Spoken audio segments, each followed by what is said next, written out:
Hello champions, this is Manish sir एक बार फिर आप सभी के सामने एक बहुत बड़े और बहुत शानदार से प्लेटफॉर्म के साथ the Bharat online education app.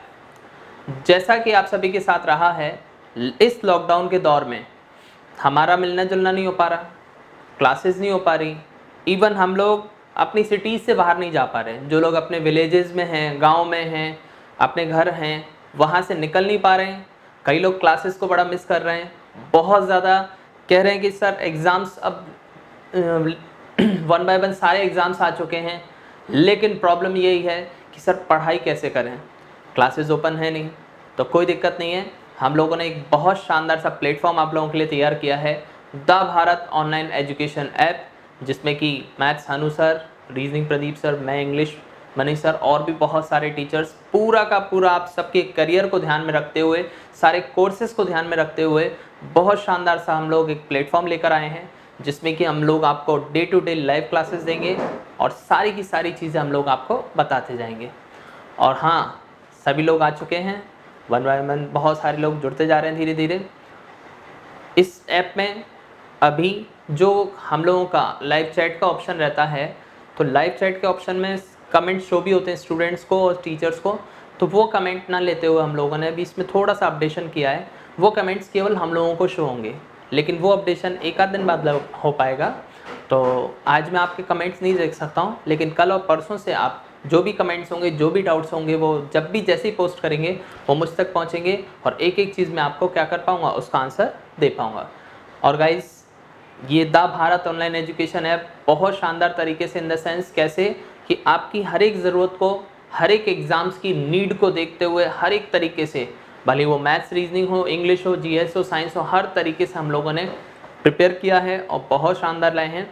और नॉर्मल सी बात है, चलिए तो आज की क्लास शुरू करेंगे। धीरे धीरे सभी लोग जुड़ते जा रहे हैं, बहुत अच्छा लग रहा है और काफ़ी एक्साइटमेंट था आप सबके अंदर कि सर जल्दी से एक ऐसा प्लेटफॉर्म हो जिस पे सारे टीचर्स अवेलेबल हों और हम सारी चीज़ें एक साथ पढ़ सकें। तो अब हम सारी चीज़ें एक साथ पढ़ रहे हैं अब यहाँ पर। आज चलिए मैं इंग्लिश की बात करता हूँ यहाँ से। तो आज इंग्लिश का सेशन शुरू करने से पहले एक चीज़ नॉर्मली बात करते हैं कि इंग्लिश में सबसे पहले बहुत सारे स्टूडेंट्स का कहना होता है, सर एक चीज़ बताइए कि इंग्लिश पढ़ना है लेकिन शुरुआत कहाँ से करें। जैसे ही स्टूडेंट्स इंग्लिश की शुरुआत करने आता है या शुरुआत करना चाहता है, तो सबसे पहले उससे कह दिया जाता है न्यूज़पेपर आर्टिकल चालू कर दो। मना नहीं है, इसमें कोई डिनाई नहीं है, न्यूज़पेपर आर्टिकल अगर आप पढ़ते हैं, न्यूज़पेपर्स पढ़ते हैं, उससे इंग्लिश इंप्रूव होती है, लेकिन उसका भी एक वे होगा, एक तरीका होगा। तो आज की जो क्लास है फंडामेंटल्स या बिल्कुल बेसिक से है, जो इसमें केवल और केवल ये डिस्कस किया जाना है कि इंग्लिश को पढ़ना कैसे। और जो पहला टॉपिक होगा वो कल से शुरू होगा, जिसमें कि हम टॉपिक वाइज पढ़ेंगे। उसी के बाद हम लोगों का क्लास का पैटर्न मैं आपको बता देता हूँ। क्लास 1 घंटे की रहेगी। उस क्लास के बाद 15 मिनट आपका प्रैक्टिस सेशन चलेगा। प्रैक्टिस सेशन में क्या रहेगा सर? प्रैक्टिस सेशन में वो बेसिक और एडवांस दोनों क्वेश्चंस रहेंगे जो आप चाहते हैं। सर कैसे? जैसे मैंने कहा आपसे, और साथ ही साथ आपको हर क्लास की पीडीएफ अपनी हर क्लास जो मैं पढ़ाऊंगा, जो हम सब पढ़ाएंगे, उसकी पीडीएफ आपको आपकी the Bharat online education app पर मिल जाएगी, जिससे आप घर पर उसको प्रैक्टिस कर सकें, याद कर सकें। One more thing is there guys, एक और चीज़ रहेगी कि आप लोगों के लिए पीडीएफ के अलावा जो क्लासेस का सबसे क्रिंज और सबसे शानदार तरीका है, शानदार जो चीज़ नई मैं लेके आया हूँ, वो ये है कि क्लास के बाद जैसे ही 1 घंटे की बेसिक क्लास खत्म हुई, उसके बाद आपको एडवांस और बेसिक दोनों तरीके के क्वेश्चंस मिलने वाले हैं। और वो क्वेश्चंस वो सारे होंगे जो कि या तो इंस्पायर होंगे प्रीवियस एग्जाम से, या प्रीवियस एग्जाम्स में आए हुए सारे के सारे क्वेश्चंस मैं रखूँगा। और इनकी पीडीएफ में नंबर ऑफ क्वेश्चंस बहुत सारे होंगे। जैसा कि मेरी क्लासेस में हर एक स्टूडेंट जो मुझसे जुड़ा है वो मुझे जानता है कि बहुत सारा उनको मटेरियल मिलता है, बहुत सारा इन द सेंस जो पॉइंट टू पॉइंट कॉम्पैक्टली आना है मटेरियल, वो सारी चीज़ें मिलती हैं जिससे कि वो प्रैक्टिस कर सकें। वही सारी चीज़ें हम लोग यहाँ पर आपको अवेलेबल कराएंगे, और वही बिल्कुल सटीक चीज़ें जिससे आपको मिल सके, जो आपको पढ़ सकें उन चीज़ों को, और बढ़िया तरीके से शानदार। तो बस आज की क्लास शुरू करने से पहले हाँ, शुरुआत करते हैं आज की क्लास का। और बहुत सारे डाउट्स हैं आपके मन में जो कि हैं, आप कमेंट करना चाह रहे हैं, कमेंट कर रहे हैं, मैं समझता हूँ। बस 1-2 दिन के अंदर वो ऑप्शन अपडेट हो रहा है, उसके बाद मैं आप सबके कमेंट देख पाऊँगा और मैं आपको जवाब हर एक चीज़ कर पाऊँगा। लेकिन हाँ, आज की क्लास में मैं बहुत सारी एडवांस टेक्निक्स लेकर आया हूँ। वोकैब को लेके बहुत सारे डाउट्स रहते हैं, इंग्लिश को लेके हर एक चीज़ से रिलेटेड बात हम लोग करने वाले हैं। आज का पहला डाउट सबसे स्टूडेंट्स के बीच रहता है, सर इंग्लिश की शुरुआत कैसे करें और कैसे हम लोग स्टार्टिंग करें। तो मैं सब चीज़ें बताने वाला हूँ आज आपको। बड़ा ध्यान से देखते रहें इस एप्लीकेशन, मतलब इस पूरी वीडियो को। और बहुत शानदार सी टॉपिक वाइज कल से बिल्कुल जो बेसिक से आप चाह रहे हैं कि सर एक एक चीज़ का एग्जाम्पल हो, वो सारी चीज़ें एक एक चीज़ से हों, वो सारी चीज़ें हम लोग करने वाले हैं कल से टॉपिक वाइज। और आज मैं आपको फंडामेंटल्स बताने वाला हूँ। इंग्लिश को शॉर्ट ट्रिक्स कैसे याद करें, यानी इंग्लिश में किस तरीके से शॉर्ट ट्रिक्स। सर मीनिंग्स में एक बड़ा डाउट रहता है कि सर हम लोग वोकैब याद करते हैं, आज याद की कल भूल गए। हम लोगों ने आज मीनिंग याद किया, जस्ट 2 दिन बाद भूल गए, मतलब आज से 10 दिन बाद वो चीज़ भूल जाते हैं। तो इट्स अ ह्यूमन नेचर, उसमें कोई प्रॉब्लम वाली बात नहीं है। लेकिन उस चीज़ को हम कैसे इंप्रूव कर सकते हैं, वो हमारा वो होगा। वो सारी चीज़ें आज मैं आपको देने वाला हूँ इसी लाइव क्लास के दौरान। तो गाइज आज की शुरुआत करते हैं बड़े प्यारे सेशन के साथ। सबसे पहले फंडामेंटल्स ऑफ इंग्लिश के बारे में बात करें। इंग्लिश में कहाँ क्या आता है। हमारा जो टारगेट एग्जाम है, जो हमारा टारगेट एग्जाम है, उस टारगेट एग्जाम में हमारे साथ क्या होना है और हमें क्या क्या करना है, तो मैं आपको बताने वाला हूँ गाइज। टारगेट एग्जाम में जो इंग्लिश आनी है 3 पर्सपेक्टिव से आएगी। पहला पर्सपेक्टिव होगा वोकैब का। किसका रहेगा? वोकैब। नाम से पता पड़ रहा है वोकैब। कई लोग वोकैब के नाम से नहीं जानते। वोकैब मीन्स वोकेब्युलरी, इट मीन्स शब्दावली। शब्दावली यानी इन द सेंस आपको मीनिंग्स याद करने ही पड़ेंगे। इसका भी अपना एक क्राइटेरिया रहेगा। इसके 3 क्राइटेरियाज होंगे। पहला वोकैब का होता है, दूसरा ग्रामर का होता है, तीसरा कॉम्प्रिहेंशन का होता है। सबका अपना अपना अलग अलग पार्ट है, अलग अलग रोल है। पहले हम लोग इनको डिस्कस करेंगे, उसके बाद मैं आपको ऐसी शॉर्ट ट्रिक्स देने वाला हूं जो आज तक आपने ना तो कहीं देखी होगी ना सुनी होगी। ऐसी शॉर्ट ट्रिक्स, ये मेरी गारंटी की इसी वीडियो में मैं वो सारे वर्ड्स आपको याद कराने वाला हूं। और बहुत सारी एडवांस चीज़ें हम लोग जो आगे के सेशन में करेंगे, जो डिफरेंट क्या रहेंगी। न्यूज़पेपर एडिटोरियल, बहुत सारे स्टूडेंट्स का सर एक ही क्वेश्चन था, न्यूज़पेपर एडिटोरियल, न्यूज़पेपर सॉल्व करना है, कैसे करना है। वो एडिटोरियल की भी क्लास मेरी तरफ से होंगी स्पेशल। हाँ, कुछ स्टूडेंट्स एग्जाम्स हम लोग टारगेट करेंगे, एग्जाम्स सारे के सारे जितने भी। देखिए इंग्लिश के बारे में बात करें तो इंग्लिश बेसिक है, इन द सेंस कैसे, टेंस 12 है तो 12 ही रहेंगे। अब मैं बैंकिंग के स्टूडेंट्स को पढ़ाऊं, एसएससी को पढ़ाऊं, एसआई को पढ़ाऊं या किसी और को पढ़ाऊं, 12 के 12 ही पढ़ाने मुझे। बस डिफरेंट क्या है, डिफरेंस ये है वेरिएशन। जैसा एग्जाम होगा उस तरीके का वेरिएशन आएगा। उसके लिए, वो वेरिएशन के लिए मैं आपको एक एक चीज दूंगा, प्रोवाइड कराऊंगा। हर एक चीज पीडीएफ में रहेगी। जो मेरे नोट्स रहेंगे, कॉम्पैक्ट नोट्स रहेंगे, वो सारे के सारे इंस्पायर्ड रहेंगे किससे, वेरिएशन से related. Variation in the sense हर एक एग्जाम्स के अकॉर्डिंग वो क्वेश्चंस होंगे, हर एक एग्जाम में आपको मिलेंगे। प्लस एक और चीज, अगर आपके कुछ एग्जाम्स हैं, जैसे अपकमिंग एग्जाम जेल प्रेरी होगा या बेसिक एग्जाम्स भी होंगे, तो उसके लिए भी मैं एक्स्ट्रा क्लासेस आपको इसी फीस में, जो हम लोगों ने दा भारत के लिए डिसाइड की है, मतलब कम से कम फीस में हम लोग ज्यादा से ज्यादा बेटर एक ही उद्देश्य के साथ उतरे हैं, दैट इज कॉल्ड सिलेक्शन। फीस ही से इतना प्राइम ऑब्जेक्ट नहीं है। नॉर्मल सी 2500 फीस में हम लोग A to Z in the sense कैसे, मैथ्स, रीजनिंग, इंग्लिश, जीएस, हर एक चीज, साइंस, हर एक चीज प्रोवाइड करा रहे हैं आपको। बस एक ही चीज चाहिए आपसे guys, that is called selection. वो सिलेक्शन में आपसे चाहता हूं। तो गाइस आज का सेशन हम शुरू करते हैं हम लोग वोकैब का। वोकैब में इन द सेंस पहला पार्ट हो गया वोकैब। वोकैब वोकेबुलरी को कहा जाता है, शब्दावली, जिसमें कि हम लोग बात करेंगे। मैं वहां से नहीं पढ़ाऊंगा बेसिक से कि लेटर क्या है, अल्फाबेट क्या है, वो आप सेकंड क्लास में पढ़ चुके हैं, वो मेरे को नहीं पढ़ाना, वो आप सेकंड क्लास में पढ़ चुके हैं ना, आपको उसकी जरूरत है। जरूरत क्या है कि मेरे को अल्फाबेट पढ़ाने की जरूरत नहीं है। अल्फाबेट होते हैं 26, लेकिन अल्फाबेट अपने आप में कैसा होता है, ऐसा होता है कि सिंगुलर और प्लूरल दोनों में सेम रहता है। इस बेसिस पे क्वेश्चन 4 बार आया है, वो क्वेश्चन आपको कराना जरूरी है। ये पढ़ाना आपका, मेरा काम नहीं है कि जब 26 अल्फाबेट हैं, 5 वॉवेल हैं, 21 कॉन्सोनेंट हैं, ये आप सेकंड क्लास में पढ़ चुके हैं, सभी को पता है, ठीक है। तो गाइस हम लोग कल जब नाउन पढ़ेंगे तो एक एक चीज जो बेसिक से आप चाह रहे हैं, बिल्कुल सर बेसिक लेवल से स्टार्ट करते हो आप और एडवांस लेवल तक, बिल्कुल कहते हैं अर्थ से फर्स्ट तक, फर्स्ट से अर्थ तक बिल्कुल ले जाने का, वो सारी चीजें मैं प्रोवाइड कराने वाला हूँ। तो वोकैब के सेशन में सर सबसे पहला काम होगा हमारा वोकैब में, वोकेबुलरी जो रहेगी वोकेबुलरी में सबसे पहली चीज जो हमको मिलने वाली है दैट इज कॉल्ड सिनोएंटो। सिनोनिम, पहला पार्ट हमको मिलने वाला है क्या? सिनोनिम। सिनोनिम कैसा हो गया? जैसे मैंने आपसे कहा, हाँ, सिनोनिम में क्या? सिनोनिम पर्यायवाची को बोला जाता है। आज की क्लास है बेसिक से चलने दीजिए, ये मेरा लेवल नहीं रहेगा, आप भी जानते हैं, बहुत एडवांस भी रहेगा, लेकिन स्टार्टिंग मेरे को करनी है तो बेसिक से करनी पड़ेगी।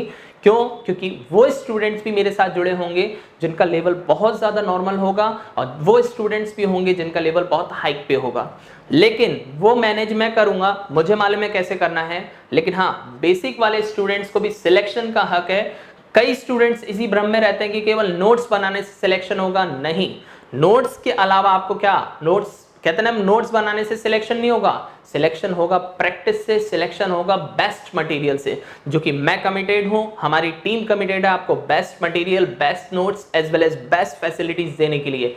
यही रीजन है कि रिसेंट ईयर में सबसे ज्यादा सिलेक्शंस देने वाली जो टीम है वो हम लोगों की रही है। तो आज की क्लास शुरू करते हैं वोकैब से। सिनो सभी को मालूम है, सिनोनिम मतलब क्या हुआ? पर्यायवाची यानी सिनोनिम्स। अब इसमें सर एग्जाम में कैसे आना है उसके बारे में बात करें। एग्जाम में क्या आना है, कैसे आना है, वो बड़ी बात नहीं है। एग्जाम में आना है वो बेसिक से आना है। मैं छोटा सा एग्जाम्पल आपको देता हूं। अगर मैं आपके सामने लिखता हूं, नॉर्मली अगर सिनोनिम के सेंस में बात करें, कि अगर मैं आपके सामने लिखता हूं, चलिए सिलेक्ट ऑप्शन लिखा मैंने, क्या लिखा? सिलेक्ट। अगर मैं आपको कहता हूं सिलेक्ट का ऑप्शन क्या है, सिलेक्ट का सिनोनिम क्या है, तो आप कहेंगे सर सिलेक्ट का सिनोनिम होता है इलेक्ट। मैंने कहा बिल्कुल होता है इलेक्ट, लेकिन एग्जामिनर ये नहीं पूछने वाला, एग्जामिनर पूछने वाला है सिलेक्ट और इलेक्ट में डिफरेंस क्या है। वो हमें एग्जामिनर, वो तो हम सेकंड क्लास में पढ़ चुके हैं, इलेक्ट और सिलेक्ट दोनों का मतलब क्या होता है? दोनों का मतलब होता है किसी चीज को चुनना, लेकिन डिफरेंस क्या होता है वो चीज है। फिर अगर एक और देखें चुनाव के सेंस में, तो एक और ऑप्शन अगर हम सिनोनिम के सेंस में देखते हैं, दैट इज कॉल्ड ऑल्टरनेट। कौन सा होता है? ऑल्टरनेट। किसी चीज को चुनने के लिए ऑल्टरनेट वगैरह हो गया। तो यहां पर अगर मैं आपसे बात करता हूं, ये सब चुनाव करने के सेंस में सिलेक्ट, इलेक्ट, ये सारी चीजें। अब डिफरेंस क्या है? जब हम पर्सनल चॉइस से, खुद की चॉइस से कोई चीज को चुनते हैं, दैट इज कॉल्ड सिलेक्शन। उसको हम क्या कहेंगे? सिलेक्शन। जिस चीज को हम पब्लिकली या फिर कई लोगों की चॉइस से चुनते हैं, दैट इज कॉल्ड इलेक्शन। यही रीजन होता है, इलेक्ट से बनता है इलेक्शन, और इलेक्शन में एक अकेले की मर्जी से कोई पर्सन या पॉलिटिशियन नहीं चुना जाता, वो सभी की मर्जी से चुना जाता है, इसीलिए उसे क्या बोला जाता है? इलेक्शन। और अगर हमारी पर्सनल चॉइस होती है, जब मैं कपड़े खरीदने जाऊंगा तो मैं इलेक्शन के लिए नहीं जाऊंगा, मैं किसके लिए जाऊंगा? सिलेक्शन। मोहल्ले के 10-20 लोग मत ले जाना सिलेक्शन के लिए, हाँ ठीक है। Next is alternate. Alternate means क्या हो गया? ऑल्टरनेट मीन्स हो गया कि जैसे मैंने आपसे कहा कि हाँ, ऑल्टरनेट में क्या होगा? ऑल्टरनेट वो होता है विकल्प की मजबूरी में अगर हमें कोई चीज ऑप्शन चुननी पड़ रही है, वो हमारा क्या होता है? वो हमारा ऑल्टरनेट होता है। तो कहने का मतलब है एग्जाम ये है। एग्जाम में और अच्छे लेवल से अगर अपन को बात करना है, बहुत शानदार लेवल से, चलिए बात करते हैं। तो गाइस, मैंने आपसे कहा बहुत सिंपल लेवल, मैं आज की क्लास में बहुत बेसिक लेवल से ले जाऊंगा, बेसिक लेवल से हाइक पर ले जाना चाहता हूं आप सभी को। चलिए, तो गाइस जो पहली क्लास ले रहे हैं, सिनोनिम की बात करी जा रही थी, तो सिनोनिम में अगर बात करते हैं तो पहला वर्ड हमारे सामने आता है बिग। सभी को मालूम है बिग का मतलब क्या होता है? बड़ा। मुझे भी मालूम है, आप सभी को मालूम है, लेकिन एग्जामिनर क्या कहने वाला है? एग्जामिनर क्या बिग का सिनोनिम पूछने वाला है आपसे। क्या पूछने वाला है? सिनोनिम। लेकिन बिग जैसा कॉमन वर्ड नहीं पूछने वाला। ये तो सभी को मालूम है बिग का मतलब बड़ा होता है, लेकिन आप डिफरेंस बताओ सबसे पहले तो बिग में। हाँ, बिग का सिनोनिम। अब माइंड में सोचते जाएं, ठीक है, और एक आध दिन बाद जब कमेंट ऑप्शन होगा तो आप आराम से उसमें कमेंट करके एक एक चीज क्लियर कर सकते हैं, ठीक है। बिग का पहला सिनोनिम अगर हम आपसे बात करते हैं कि बिग का सिनोनिम क्या होना चाहिए गाइस, तो बिग का सिनोनिम सबसे पहले आपके माइंड में आता है लार्ज। कौन सा आता है? लार्ज। मैंने कहा बिल्कुल सही, आपने कहा लार्ज। फिर उसके बाद कौन सा ऑप्शन आता है सर? ह्यूज आता है। मैंने कहा बिल्कुल 100%। ह्यूज भी किसके लिए होता है? बड़े के सेंस में। लेकिन एग्जामिनर केवल इतनी सी चीज नहीं देगा कि बिग, लार्ज और ह्यूज जैसे कॉमन से वर्ड्स, ये सेकंड क्लास में पढ़ाए जाते हैं ये वर्ड्स, ये एग्जाम में नहीं आने वाले। एग्जाम में वर्ड आएंगे तो कौन से आएंगे? तो पहला वर्ड जो होगा दैट इज कॉल्ड जाइंट। ये वर्ड आप सब ने ही सुन रखा है। जाइंट का मतलब भी क्या होता है? कोई चीज इतनी बड़ी होने की वजह से, जब वो विशालकाय होने की वजह से भयावह लगने लगे, बेकार सी लगने लगे, वो हमारे लिए क्या कहलाती है? जाइंट कहलाती है। क्या कहलाती है? जाइंट। सेकंड वर्ड मैंने आपसे कहा जाइंट के बाद एक वर्ड रिसेंटली पूछा गया था, दैट इज कॉल्ड गाइगेंटिक। कौन सा वर्ड पूछा गया था? गाइगेंटिक। गाइगेंटिक का मतलब भी क्या होता है? अति विशाल। इतनी विशालकाय चीज जिसको देखकर प्राउड वाली फीलिंग आए, जिसको देखकर बहुत शानदार वाली फीलिंग आए, दैट इज कॉल्ड क्या कहलाता है? गाइगेंटिक कहलाता है। जब आप किसी पहाड़ पर बहुत ऊंचाई पर खड़े होकर नीचे का व्यू देखते हैं, दैट इज कॉल्ड गाइगेंटिक व्यूज कहलाते हैं। क्या कहलाते हैं? गाइगेंटिक। तो गाइगेंटिक का मतलब क्या होता है? बहुत शानदार और बहुत मतलब बहुत शानदार सा, जिसको देख के प्राउड वाली फीलिंग आती है, दैट इज कॉल्ड गाइगेंटिक। एक मिलता जुलता सा वर्ड मैं आपके सामने लेकर आया हूं, दैट इज कॉल्ड टाइटैनिक। कौन सा वर्ड है? टाइटैनिक। टाइटैनिक का तो नहीं पता होगा, लेकिन टाइटैनिक मूवी जरूर देखी होगी। हाँ सर जी, कई कह रहे सर हाँ मूवी देखी है, पूरी मूवी देखी है। चलिए ठीक है, तो देखें। तो टाइटैनिक के सेंस में अगर मैं आपसे बात करता हूं, तो टाइटैनिक दुनिया का सबसे बड़ा जहाज था, सभी को पता है। वो सारे वर्ड्स हमारे, मैं आपको ये चीज एहसास कराने वाला हूं जो हम अपनी डेली लाइफ में देखते हैं, रेगुलर मैटर्स में देखते हैं, रेगुलर अफेयर्स में देखते हैं, हर एक चीजें, वो सारी चीजें आपको एग्जाम्स में मिलती हैं। टाइटैनिक के बाद जो नेक्स्ट वर्ड हमारा एग्जामिनर पूछ चुका है, दैट इज कॉल्ड मैमथ। कौन सा वर्ड पूछ चुका है? मैमथ। मैमथ मीन्स क्या होता है? मैमथ का मतलब भी क्या होता है? अति विशाल। लेकिन मैमथ कौन हुआ? मैमथ हाथी जैसे एक जानवर हुआ करता था जो काफी विशाल हुआ करता, काफी बड़ा हुआ करता था, ठीक है। उसको हम इंग्लिश में क्या बोलते हैं? मैमथ बोलते हैं। लेकिन अब वो जानवर रहा नहीं है, लेकिन फिर भी आज भी कोई ऐसी चीज जो बहुत बड़ी मुश्किल है, जिससे ओवरकम होना, जिससे बाहर निकल पाना हमारे लिए बहुत मुश्किल भरा है, उसी को हम इंग्लिश में बोलते हैं मैमथ प्रॉब्लम। क्या बोला जाता है? मैमथ। सर इसके अलावा और कौन कौन से वर्ड? मैं आपको वो वर्ड्स बता रहा हूं जो अभी रिसेंटली एग्जाम में आए हैं। अभी एक वर्ड आया है, that is called sky scraper. कौन सा वर्ड आया है? Sky scraper.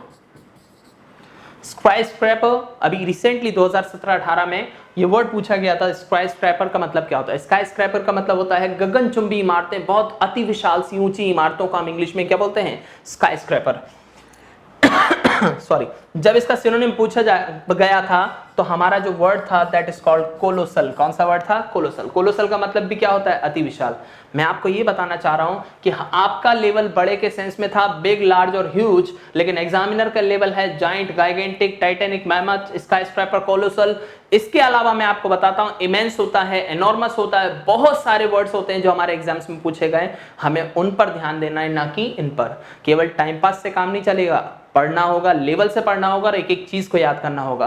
गारंटी मेरी, बस वीडियोस देखते जाएं, एक एक चीज में जो एग्जाम में आने वाली है इनको केवल और केवल स्टोरीज से याद करा दूंगा। I was a gold medallist in vocab, मैं गोल्ड मेडलिस्ट रह चुका हूं वोकैब में, लेकिन कैसे रहा, क्यों और कैसे मैंने अपनी 20,000 वर्ड्स की वोकैब को तैयार किया, वो सारी शॉर्ट ट्रिक्स मैं आपको दूंगा अपनी रेगुलर क्लासेस में, जो कि मैं द भारत एप्लीकेशन पर लेकर आया हूं। वो सारी चीजें आपको मिलने वाली हैं कहां? द भारत एप्लीकेशन पे। अब बहुत सारी शॉर्ट ट्रिक्स, क्योंकि मीनिंग का ऐसा इशू है कि सर आज याद किए भूल गए, फिर उसको याद कैसे करना, लॉन्ग लास्टिंग कैसे स्टोर कर सकते हैं, 20,000 वर्ड्स तक अपन कैसे स्टोर कर सकते हैं, तो वो सारी चीजें मैं आपको प्रोवाइड कराने वाला हूं। कहां? द भारत एप्लीकेशन पर।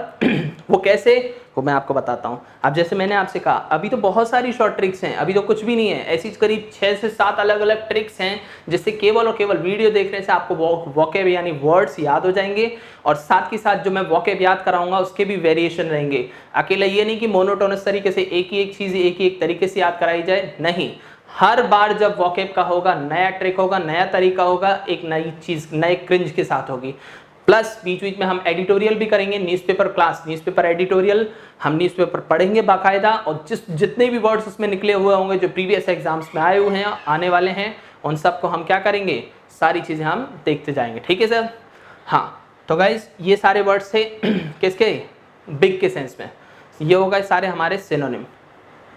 हाँ, और हाँ, जो चीज़ जितने भी स्टूडेंट्स हैं, एक चीज़ ध्यान रखें, इस एप्लीकेशन को जिन्होंने अपना द भारत एप्लीकेशन को आपने डाउनलोड किया है, आप लोगों को और ज़्यादा बेस्ट फैसिलिटीज़ देने के लिए हम लोगों ने कुछ चीज़ फीचर्स अपडेट किए हैं। तो प्लीज़ इस एप्लीकेशन को अपडेट ज़रूर कर लें, जिससे कि आपको सारी की सारी बेस्ट क्वालिटी मिलती रहे। एप्लीकेशन कुछ नहीं करना, प्ले स्टोर पर जाना है, प्ले स्टोर पर अपडेट का ऑप्शन आ रहा होगा, आपके इनबॉक्स में ऑप्शन आ रहा होगा, कहीं ना कहीं आपको अपडेट का ऑप्शन मिल जाएगा। प्ले स्टोर पे जाइए, दा भारत खोलिए, जिन्होंने डाउनलोड नहीं कर रखी वो डाउनलोड कर लेंगे, और जिन्होंने डाउनलोड कर रखी है वो सीधे सीधे अपडेट करेंगे। तो अपडेट में आपको नए फीचर्स जो हमने ऐड किए हैं वो सारे मिलते जाएंगे, और एक एक चीज आपको, हर एक चीज वहीं पे मिलती जाएगी। तो गाइज ये था हमारा सिनोनिम का सेक्शन। सिनोनिम से नेक्स्ट पे आप आते हैं एंटोनिम। सॉरी, अब हम लोग बात करने वाले हैं एंटोनिम के बारे में।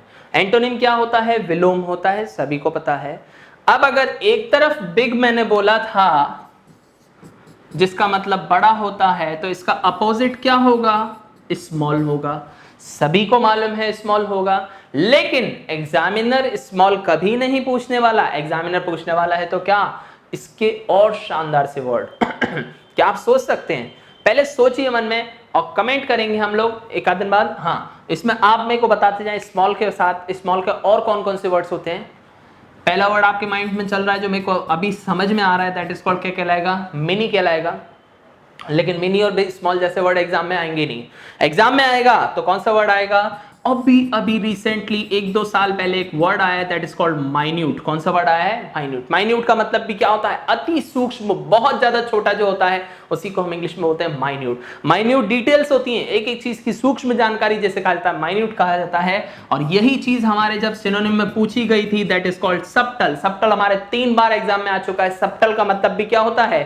अति सूक्ष्म, बहुत ज्यादा, जो नोटिस में भी नहीं आए, अननोटिसिएबल। इस समय जो दौर चल रहा है किसका चल रहा है? जब भी दोस्तों से मिलते हैं पूछा जाता है ना, और भाई क्या चल रहा है? पहले बोला जाता फॉग चल रहा है, अब फॉग नहीं चल रहा, अब कोरोना चल रहा है। और कोरोना वायरस ऐसा वायरस है जो कि कैसा है? सबटल है। कैसा है? सबटल। सबटल कैसा होता है? जिसको हम नोटिस नहीं कर सकते। नॉर्मल आई से, नॉर्मल तरीके से कोई भी चीज जो नोटिस नहीं हो सकती, दिखाई नहीं देती, वो हमारा क्या कहलाएगा? सबटल कहलाएगा। Minute, subtle. और सर कौन कौन से होते हैं? एक वर्ड हमारे लिए आता है माइनस्क्यूल। कौन सा वर्ड आता है? माइनस्क्यूल। सुना है क्या वर्ड? माइनस्क्यूल। माइनस्क्यूल का मतलब भी क्या होता है? बहुत ज्यादा सूक्ष्म, बहुत ज्यादा छोटा, जिसको हम नॉर्मली नहीं देख सकते हैं, उसी को हम इंग्लिश में क्या बोलते हैं? माइनस्क्यूल बोलते हैं। माइनस्क्यूल के बाद और कौन सा वर्ड आता है सर? माइनस्क्यूल हो गया। माइनस्क्यूल के बाद और वर्ड्स होते हैं जो हमारे, जैसे मैंने आपसे कहा, क्या एक वर्ड जो हमारी एसएससी का फेवरेट रहा है, दैट इज कॉल्ड मिनिएचर। कौन सा वर्ड आया है? मिनिएचर। मिनिएचर का मतलब होता है बहुत छोटे छोटे से। मिनिएचर को याद नहीं करना, वर्ड्स याद नहीं रहते, वर्ड्स के एग्जाम्पल्स याद रहते हैं। सर कैसे एग्जाम्पल दोगे? कैसे? मैंने कहा मिनिएचर रट लो, छोटा छोटा मिनिएचर, छोटा मिनिएचर, छोटा। रट नहीं पाओगे कभी, याद अभी याद हो जाएगा, 20 दिन बाद भूल जाओगे। लेकिन याद कैसे करोगे? मिनिएचर प्लांट्स के नाम से याद करो इसको। मिनिएचर प्लांट्स कौन से होते हैं? आपने देखा होगा घास के साथ छोटे छोटे से पौधे वगैरह होते हैं। अब जब घास के साथ जो छोटे छोटे से पौधे वगैरह होते हैं, वो पौधे कई बार होता है हम उन पर चलते हुए जाते हैं तो उनको वहीं के वहीं खत्म कर देते हैं, ठीक है। तो वो जो मिनिएचर प्लांट्स होते हैं, हम उन पर चलकर उनको वहीं के वहीं खत्म कर देते हैं। घास तो वहीं के वहीं खड़ी हो जाती है, लेकिन वो पौधे वहीं पे खत्म हो जाते हैं। उन्हीं छोटे छोटे से प्लांट्स को हम मिनिएचर प्लांट्स बोलते हैं। और जब हम उन छोटे छोटे से प्लांट्स को अपने कदमों तले रौंद के निकल जाते हैं, तो किसी चीज को उगने से पहले नष्ट करने के लिए एसएससी ने एक वर्ड पूछा, एक क्या दी थी? इडियम दी थी, उसको बोलते हैं निप in the bud.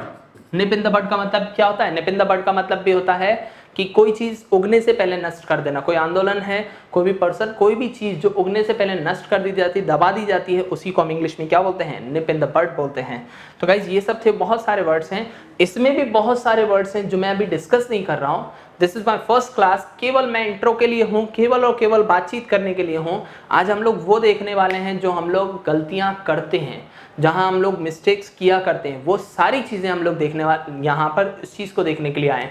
Advance class कल से शुरू होगी, जिसमें कि बाकायदा 1 घंटे की क्लास, बहुत सारे एडवांस जो मैं आज तक पढ़ाया करता था उससे भी 50% एडवांस चीज़ें लेकर, 50% एडवांस क्वेश्चंस लेकर, और बहुत सारी चीज़ें नई नई लेकर मैं आ रहा हूँ कल की क्लास में। तो ये था गाइस किसके सेंस में? सिनोनिम हो गया, एंटोनिम।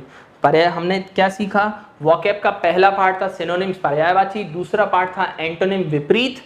थर्ड पार्ट में अगर हम बात करते हैं तो आता है इडियम्स या फिर फ्रेजेस। दोनों एक ही चीज होती है लगभग। ये होते हैं इडियम्स मतलब मुहावरे, और फ्रेजेस मतलब फ्रेजेस होते हैं शब्द समूह को भी कहा जाता है, प्रोवर्ब्स, कहावतें, ये सब चीज़ें हमारी इडियम्स एंड फ्रेजेस में आती हैं। मैं वोकैब के सेक्शन को क्लियर कर रहा हूँ। पहला सिनोनिम का पार्ट था, सेकंड एंटोनिम का पार्ट था, अब थर्ड पार्ट है इडियम्स एंड फ्रेजेस का। इडियम्स एंड फ्रेजेस मतलब मुहावरे एवं कहावतों के लिए कहा जाता है। जब मैंने आपसे बात की इडियम्स एग्जाम में कैसे आते हैं और क्या आता है कैसे नहीं, वो बचपन में इडियम्स पढ़ा करते थे। कौन से? बंदर क्या जाने अदरक का स्वाद, है ना, honey is not meant to monkeys, ठीक है, बहुत सारी चीजें। एक फ्रेजल होती है, एक इडियम्स होता है donkeys scratch donkey. Hindi meaning मत निकालना कि गधे को गधा खुजलाता है, इसका मतलब होता है कि डंकीज स्क्रैच डंकी का मतलब होता है कि मूर्ख की तारीफ भी मूर्ख करता है। जो बेवकूफ होता है उसको भी केवल और केवल प्रेज कौन करेगा? केवल बेवकूफ लोग करते हैं। तो ऐसी चीज जो है वो हमारी क्या होगी? इडियम्स को आप उस तरीके से रिलेट नहीं कर सकते जैसा आप करें, मतलब जैसा आप देख रहे हैं। अब जैसे एक रिसेंटली एसएससी ने दिया था पिंक एलिफेंट, पिंक एलिफेंट, दो आते हैं, एक व्हाइट एलिफेंट आता है, एक पिंक एलिफेंट आता है। अब आप कहोगे व्हाइट एलिफेंट सफेद हाथी हो गया और पिंक एलिफेंट गुलाबी हाथी हो गया। नहीं, व्हाइट एलिफेंट मीन्स होता है, व्हाइट एलिफेंट मीन्स खर्चे का सामान। आपने एक कहावत सुनी होगी, हाथी पाल तो लिया लेकिन उसके खिलाने के लिए कुछ नहीं है। तो खर्चे का सामान जो होगा वो व्हाइट एलिफेंट है। और पिंक एलिफेंट मीन्स होता है क्या?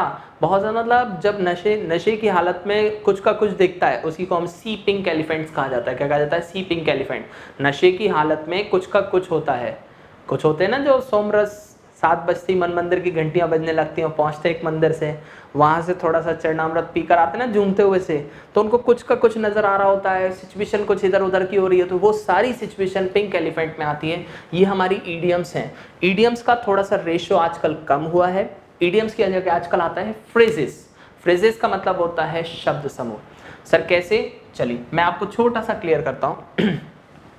अगर मैंने आपके सामने लिखा in the water, in the water, पढ़ के सोचें इसका मतलब क्या होना चाहिए, कोई दिक्कत नहीं। मैंने एक और लिख दिया इन द पिकल।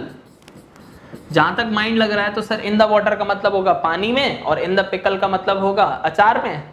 चलिए एक और कर लेते हैं। एक और वर्ड मैंने लिया इन द वुड्स। ये सारी की सारी मैं आपसे डिस्कस क्या कर रहा हूँ? फ्रेजेस को डिस्कस कर रहा हूँ जो हमारे एग्जाम्स में आती हैं और आ चुकी हैं। इस तरह की बहुत सारी इडियम्स होती हैं, फ्रेजेस होते हैं। अभी हम लोग बात करते हैं in the water. In the water सबसे पहले स्टूडेंट देखते ये सोचेगा इन द वाटर का मतलब तो होता है पानी में, लेकिन इन द वाटर पानी में नहीं होता। फ्रेजल के सेंस में देखा जाए तो इन द वाटर का मतलब होता है बहुत ज्यादा परेशानी में। उसको हम इंग्लिश में क्या बोलते हैं? In the water. उसी चीज को हम सेकंड लेवल में अगर देखा जाए इन द पिकल, इसका मतलब भी क्या होता है? परेशानी में। इसको याद कैसे करेंगे? पिकल का मतलब क्या होता है? अचार। अगर कोई पर्सन 2 वक्त की रोटी भी नहीं कमा पा रहा और केवल अचार खा के, यानी कहते हैं ना सब्जी भी नहीं खा पा रहा और अचार खा के काम चला रहा, तो इसका मतलब वो कैसा है? परेशानी में। इन द पिकल हो गया। In the woods, in the woods का मतलब भी क्या होता है? बहुत ज्यादा परेशानी में। इसी से नेक्स्ट वर्ड बनता है हमारा आउट ऑफ वुड्स। कौन सा बनता है? Out of woods. और आउट ऑफ वुड्स का मतलब होता है परेशानी से बाहर। क्या होता है? परेशानी से बाहर। जितनी भी परेशानी है उससे जब आप ओवरकम, जब ये एग्जाम में आया था इसको इंग्लिश में पूछा गया था और इंग्लिश में इसका सिनोनिम था ओवरकम। कौन सा था? ओवरकम। ये थी idioms and phrases. Idioms and phrases मतलब मुहावरे और कहावतें हो गई। ये सारे वर्ड्स हमारे एग्जाम्स में पूछे गए जो कि मैंने आपको डिस्कस किए हैं। और भी बहुत सारे क्रेज से बहुत सारे शानदार से वर्ड्स मैं आपके लिए लेकर आया हूँ। वो सारी की सारी डे टू डे क्लासेस में मैं आपको प्रोवाइड कराऊंगा। आज की क्लास केवल डिस्कशन क्लास है जिसमें केवल और केवल बात करने वाले हैं आपके करियर से रिलेटेड, आपके कोर्स से रिलेटेड, क्या होना है, कैसे होना है, वो सारी चीज़ों के बारे में हम लोग बात करने वाले हैं। तो गाइस ये था हमारा पहला पार्ट था सिनोनिम, दूसरा पार्ट था एंटोनिम और तीसरा पार्ट है हमारा इडियम्स एंड फ्रेजेस जो अब हम लोग खत्म कर चुके हैं। चौथे पार्ट के बारे में बात करते हैं, that is called one word substitution. One word substitution होता क्या है? वन वर्ड सब्स्टिट्यूशन होता है कि अनेकों शब्द के लिए केवल एक शब्द लेकर आना, दैट इज कॉल्ड क्या कहलाएगा? One word substitution. सुना होगा आप लोगों ने। अब जैसे वन वर्ड आपको लेना है, हाँ, तो वन वर्ड सब्स्टिट्यूशन के सेंस में अगर मैं आपसे बात करता हूँ तो ये आता कैसे है? और इसका क्या लेवल है, किस किस एग्जाम में आता है। एसएससी के लगभग हर एग्जाम में आपको मिलेगा one word substitution, even SI के एग्जाम में इस साल पूछे गए हैं, और बहुत सारे हर एक एग्जाम आप भले स्टेनो का एग्जाम दो, सीएचएसएल का दो, हर एक एग्जाम में आपको क्या नाम था, वन वर्ड सब्स्टिट्यूशन मिलने वाले हैं। कुछ एग्जाम्स में किसी साल स्किप कर दिए जाते हैं, लेकिन वन वर्ड सब्स्टिट्यूशन का अपना एक लेवल है, वो सारी चीज़ें आपको मिलेंगी आपके हर एक एग्जाम्स में। और वहाँ पर अगर बात करते हैं वन वर्ड होता क्या है और कैसे कैसे आता है, तो मैं आपसे डिस्कस करता हूँ। कुछ नहीं है, बचपन से पढ़ा था हम लोगों ने। अच्छा चलो मैं आपसे पूछता हूँ कि पहले अगर हम बात करते हैं क्या सबसे पहले एक वन वर्ड आया करता था बहुत सालों पहले, अ पर्सन, मतलब ऐसा पर्सन जो केवल और केवल वेजिटेरियन हो, जो केवल घास या फूल पत्ती खाकर रहता है, यानी सब्जियां खाकर रहता है। तो कॉमन सी बात है, ऐसे पर्सन्स को हम लोग बोलते हैं वेजिटेरियन। क्या बोलते हैं? वेजिटेरियन। या फिर हम लोग इसको बोलते हैं हर्बीवोरस। क्या बोलते हैं? हर्बीवोरस। जब एग्जामिनर देगा हर्बीवोरस वर्ड, तो उससे पहले एक लाइन लिख के देगा कि a person who does not eat meat, जो मीट नहीं खाता, केवल और केवल वेजिटेरियन है, ऐसे पर्सन्स को हम लोग बोलते हैं हर्बीवोरस। फिर एग्जामिनर ने इसका सेकंड ऑप्शन दिया, तो जो मांस खाता है उसको हम इंग्लिश में बोलते हैं कार्निवोरस। क्या बोला जाता है? कार्नि। One who eats the flesh, flesh का मतलब होता है मांस, एक ऐसा पर्सन जो फ्लैश खाता है, मांस खाता है, उसको बोलते हैं कार्निवोरस।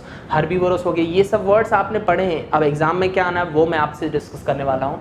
हर्बीवोरस हो गया शाकाहारी, जो केवल और केवल फूल पत्तियाँ, सब्जियाँ, ये सब चीज़ें खाता है, उसको हर्बीवोरस बोलते हैं। Second word is carnivorous. Carnivorous कौन हो गया? जो केवल मांस खाता है। तीसरे होते हैं जो मांस भी खाते हैं और घास पत्ती यानी ये सब चीज़ें भी खाते हैं, ऐसे जानवरों को हम लोग बोलते हैं ओमनीवोरस। क्या बोला जाता है? ओमनीवोरस। फर्स्ट क्लास है, मैं वो एग्जांपल्स लूंगा उन बेसिक स्टूडेंट्स के बारे में भी सोचूंगा जो बिल्कुल बेसिक से स्टार्ट कर रहे हैं, यानी कि स्टार्टिंग कर रहे हैं अपनी इंग्लिश की, सीखने का सबको है, मैं उनके लिए भी बात कर रहा हूँ, इसीलिए मैं बिल्कुल बेसिक से ले रहा हूँ। ओमनीवोरस, ओमनीवोरस हो गए सर्वाहारी, जो सब कुछ खाते हैं, उन्हीं को कहा जाता है ओमनीवोरस। ये वर्ड्स हैं कॉमन जो हमारे एग्जाम्स में हमें मिलते हैं। लेकिन अब आती है बात, क्या एग्जामिनर को मालूम था कि ये सब चीज़ें आप पढ़ के आओगे? वो लेके आता है नया, इन द सेंस एडवांस। एडवांस क्या होगा? वो एडवांस ये होगा कि ओमनीवोरस हो गया सर्वाहारी, तो इसके अलावा लेटेस्ट उसने एक वर्ड दिया ग्रामिनीवोरस।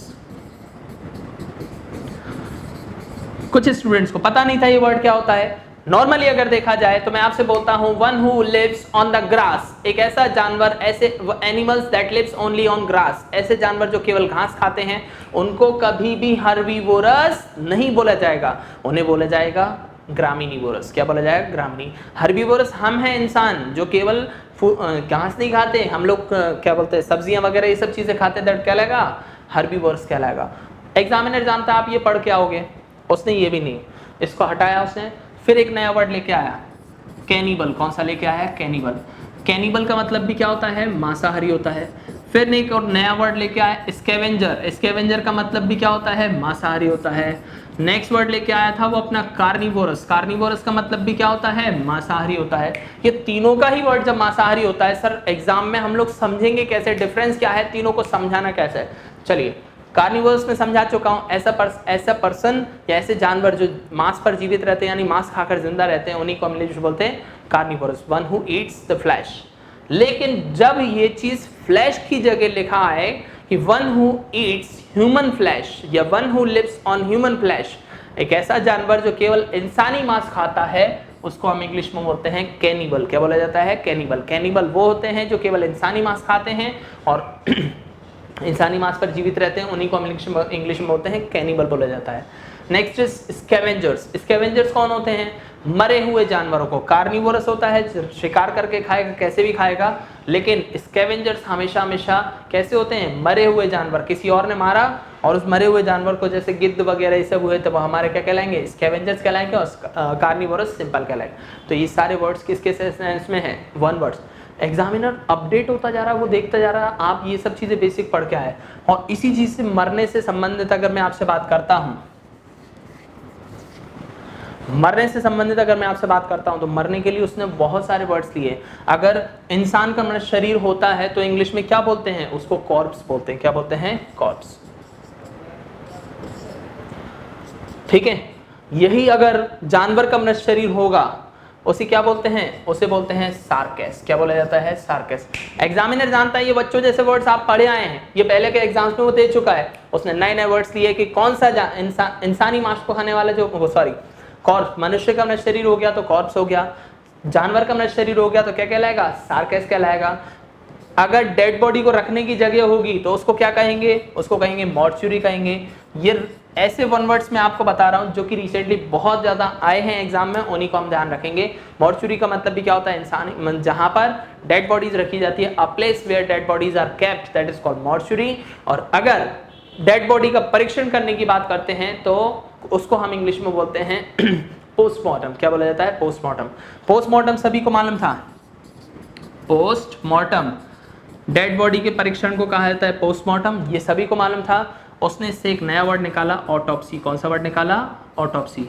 ऑटोप्सी का मतलब भी क्या होता है, माने इंसान के शरीर का परीक्षण करना कि वो जिंदा है या मर गया है, उसी चीज़ को हम इंग्लिश में क्या बोलते हैं, ऑटोप्सी बोले। ये थे हमारे वन वर्ड सब्स्टिट्यूशन। ये चीज़ें ऐसे आती हैं हमारे एग्जाम्स में, उनको बिल्कुल ध्यान रखें। आज केवल और केवल डिस्कशन चल रहा है, बहुत नॉर्मल सी चीज़ें बात की जा रही हैं, जल्दी धीरे कैसे भी। कल से बिल्कुल बेसिक से और सिस्टम से सारी चीज़ें फॉलो की जाएंगी। तो गाइस यहाँ से शुरू करते हैं। हाँ, वन वर्ड। पहला पार्ट था सिनोनिम जिसमें पर्यायवाची थे, दूसरा था एंटोनिम। एग्जामिनर कुछ अलग नहीं पूछने वाला, पूछेगा वो बेसिक से ही, लेकिन उसके वर्ड्स अलग होंगे, उसके वर्ड्स बहुत शानदार शानदार से होंगे। अब जैसे मैंने आपसे कहा क्या की, मैंने आपसे पूछा की का मतलब क्या होता है, तो आप कहोगे सर की तो चाबी होती है। वो आपका सोचना है, एग्जामिनर का नहीं है। की का एग्जामिनर का एक और मीनिंग होता है कि अगर वर्ब के सेंस में यूज किया जाता है तो की का मतलब होता है शामिल करना। क्या होता है, शामिल करना। नेक्स्ट वर्ड मैंने आपसे पूछा सॉरी, ये एग्जाम का लेवल। सॉरी, सॉरी का मतलब क्या होता है, आप कहोगे सर सॉरी का मतलब तो माफी मांगना होता है। मैं कहूंगा सॉरी का मतलब माफी मांगना होता है, एग्जामिनर ये नहीं पूछेगा। सॉरी का मीन्स पूछेगा। बैंकिंग का एग्जाम था 2011 था, मॉन्टेक सिंह आलूवालिया करके एक पैसेज था जिसमें कि हमारे जितने भी स्टेट्स हैं उनमें से कुछ स्टेट्स को बहुत ज्यादा दयनीय सा बताया था। उनका नाम दिया गया था बीमारू प्रदेश, ठीक है, और उन प्रदेशों के लिए एक वर्ड दिया गया था sorry. Sorry state of affairs, और सॉरी अंडरलाइन करके पूछा गया। सॉरी का मतलब होता है दयनीय, दयाजनक, जिसको देखकर बहुत ज्यादा दया आ जाए उसी इंग्लिश में क्या बोलते हैं, सॉरी कहा जाता है। क्या कहा जाता है, सॉरी, ठीक है। तो यहाँ पर अगर मैं आपसे बात करता हूँ, क्या ऐसे वर्ड्स जो आपने जिस तरीके से सोचे वो उस तरीके से नहीं मिलेंगे, और एडवांस लेवल पे ही मिलेंगे आपको सारे, ठीक है। तो गाइज ये थे सारे वर्ड्स वन वर्ड सब्स्टिट्यूशन के सेंस में, ठीक है। चलिए अब ये सब यहाँ से क्लियर हुआ। वन वर्ड वॉकेब का पार्ट मैंने आपको क्लियर किया। वॉकेब में एक और आपका आएगा spelling correction. Sir spelling correction का मतलब बताओगे जरा, स्पेलिंग करेक्शन। हम लोग सबसे पहले सिनोनिम कर चुके हैं, एंटोनिम कर चुके हैं, अब हम लोग कर रहे हैं वन वर्ड्स कर चुके हैं, इडियम्स फ्रेजेस कर चुके हैं, अब हम कर रहे हैं स्पेलिंग करेक्शन। स्पेलिंग करेक्शन में क्या होता है, स्पेलिंग करेक्शन सिंपल सी स्पेलिंग होती हैं, बस एग्जामिनर के हिसाब से आप उसमें फाइंड आउट करो कौन सी सही है। लेकिन अब वो ये नहीं पूछता चूज द करेक्ट स्पेलिंग, पूछता है choose the miss spelled. 4 option देगा आपको, ध्यान रखें इस चीज को, मैं जो आपको अपडेशन बता रहा हूँ 4 ऑप्शन देगा और लिख के नहीं देगा कि या तो सही चुनना है या गलत चुनना है। या तो वो 3 ऑप्शन आपको गलत देगा और एक सही वाला देगा, या फिर 3 ऑप्शन आपको सही देगा या गलत दे देगा। तो इस तरीके से आपको 4 ऑप्शन में से कुछ ना कुछ एक ऑप्शन होगा, या तो वो गलत होगा तो उसको अलग कर दो, या फिर चारों में से एक ऑप्शन ऐसा होगा जो सही होगा, उसको अलग करना पड़ेगा। That is called spelling correction. Sir कौन सी किस लेवल से, बहुत सार मैं आपको बताऊं ना, हम लोग बेसिक से तो पढ़ते हैं, लेकिन क्या होता है हम जल्दबाजी में बहुत सारी गलतियां कर जाते हैं। मैं बिल्कुल बेसिक लेवल से बात कर रहा हूँ। एक वर्ड होता है, हम लोग ग्रामर पढ़ रहे हैं, क्या पढ़ रहे हैं, ग्रामर। ग्रामर में हमने क्या देखा, ग्रामर की स्पेलिंग। मैंने आपसे पूछा ग्रामर की स्पेलिंग 2 लिख रखी है, मैंने ग्रामर की दो स्पेलिंग लिख रखी हैं, sorry.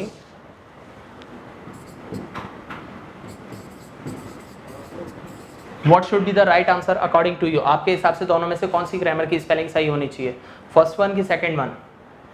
Mostly student 90% student grammar की स्पेलिंग कौन सी रखता है, पहले वाली, जबकि सही कौन सी है, सेकंड वाली। ग्रामर की स्पेलिंग सेकंड सही होगी, GRAMMAR होगी। बहुत से वर्ड्स होते हैं 40, जैसे ही मैं पूछता हूँ 40 तो आप कहेंगे FOURTY, नहीं FOURTY नहीं, FORTY 40, ठीक है, ये सब भी होगा। और बहुत सारी वर्ड्स होंगे जो हम लोग गलत यूज़ कर रहे हैं, उन्हें हमें सही यूज़ करना होगा। लेफ्टिनेंट, अच्छा मैंने आपसे कहा कॉफ़ी पीते हैं, हाँ कई तो कह रहे हैं सर कॉफ़ी पीते नहीं पिलाते हैं, चलो पिलाते भी हो गए, ठीक है। तो वहाँ से अब जब फरमाइश आती होगी सामने वाली पार्टी से तो वो क्या आती होगी, 1 क्या कैफेचिनो, क्या बोलती होगी, 1 कैफेचिनो प्लीज। तो कैफेचिनो की स्पेलिंग अगर आप बनाएंगे तो क्या बनेगी, दैट इज कॉल्ड, ये हमारे एग्जाम में आ चुकी है, कैफेचिनो हमारे एग्जाम में पूछी गई है कैफेचिनो की स्पेलिंग, ठीक है।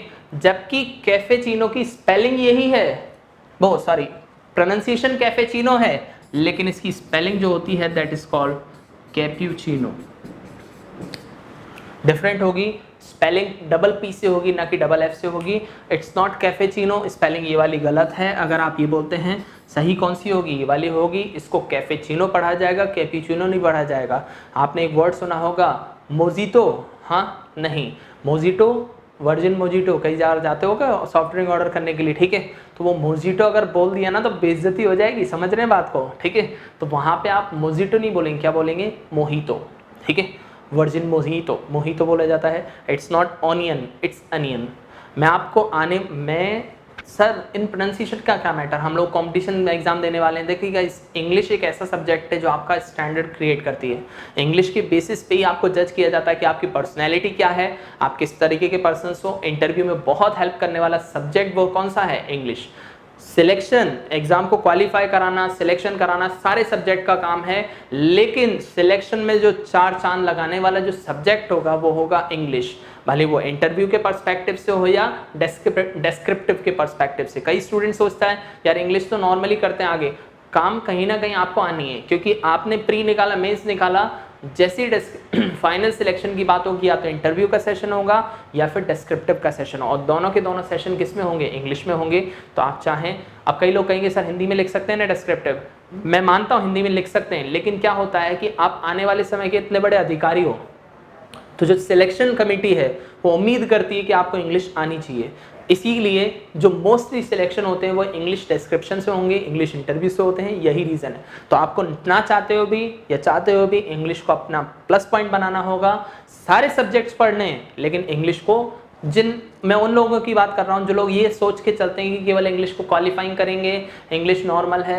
अब तो इस कॉलेज में सोचा था कि यार अब तो पीछा छूट गया, नहीं छूटा, अभी तो बहुत खतरनाक तरीके से इंग्लिश आने वाली है।